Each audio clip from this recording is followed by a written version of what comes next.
Hey guys, what's up? Welcome back here to today's edition of Intuitive Angling, and really appreciate you guys checking out today's video and spending some time with me. Guys, today we're going to be talking about those big rule changes that Bassmaster announced a couple days ago regarding all the information and off limits. They made some big changes.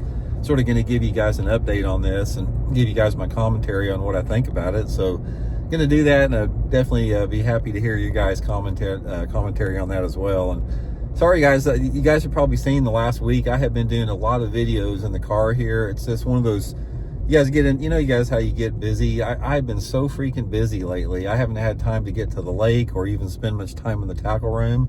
So I'm just trying to get together and do a video at any spare time that I can. So that's probably one of the reasons you're seeing me in the car quite a bit. Also guys, for get started, one quick thing I wanted to remind you guys of, Tackle Warehouse has got their big 12 days of Christmas sale going on right now. It's a great time to get some sales if you're wanting to get some Christmas gifts from Tackle Warehouse or stock up for tackle next year. I'll put my Tackle Warehouse link in the description of the video. You guys can use that to get all the stuff there. And also real quick guys, anybody interested in booking an on the water lesson with me, doing a lot of jerkbait lessons now, just shoot me a private message on my Facebook page, Randy Blaukat Professional Angler, for detail. I'll get you set up with that. Okay, here's the new rule change that they put into effect. There's a couple different things here, if I understand everything right, but the way they worded it, it was not a very good job of making it real clear, but this is how I interpret it.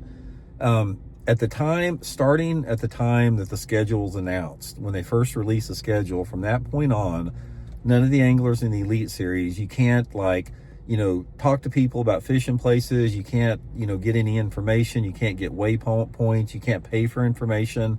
They're having that immediate blackout on the ability to access information as soon as the schedule starts. But you can still fish the lake. And a lot of times, I think in the past, as soon as the schedule was announced, you couldn't even be on the water. So they changed it to a 28-day off limit. So now all the anglers out there, once they announce the schedule, if they want to go fishing on the lake, they can. Friends or whatever, they're not going to be off limits from these lakes for 6 or 8 months before the tournaments. And the off limits is going to go effect 28 days prior. So 28 days prior to the event, you can't be on the water. You can't get any information. You can't gain any type of information that's not publicly accessible on that particular tournament that you're going to. Okay, a couple different things by this. First of all, I don't have a problem with that. I mean, I think that's a decent move. You guys hear me talk a lot about, I'm critical of everything Bassmaster does, but that's a pretty decent deal. I don't have a problem with that rule. I think it's a pretty good move on that part. But the question remains, even though that may be, a good rule change, it still remains the fact that ultimately they're trying to create a level playing field. That's what all the rules are in place for. They're for safety concerns, liability concerns, or to create a level playing field.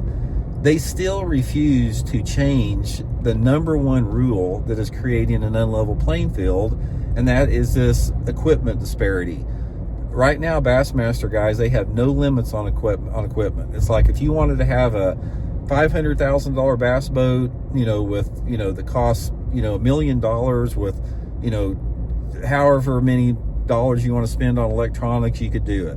Whereas the next guy that may not have that type of financial resources behind him, they may be struggling just to get their entry fees together and have just a really modest boat.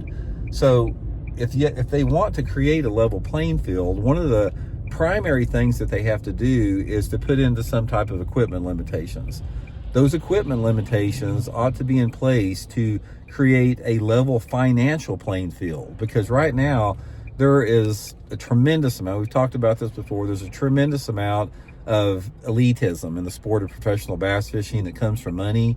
And especially over the past couple of years, we've seen an influx of a lot of younger anglers that come from wealthy families that have resources that a lot of the anglers didn't have in past years. I mean, guys, back when I started, if you were 21 years old, you had a piece of crap truck and you had a piece of crap boat. No, because nobody could afford it when you're 21. You don't have any years of working underneath you. And now everybody that's 21 has a freaking $250,000 worth of truck and boat set up, plus all the tackle they can use. So if they want to create this level playing field, they've got to begin to do it with these financial limitations on equipment. That's the main gripe I have about this. So anyway, guys, just a quick video with that. Let me know what you all think about this. Let me know what you think about the rule and my opinion on it. And again, guys, I really appreciate you tuning in. Thank you very much, and we'll check in later.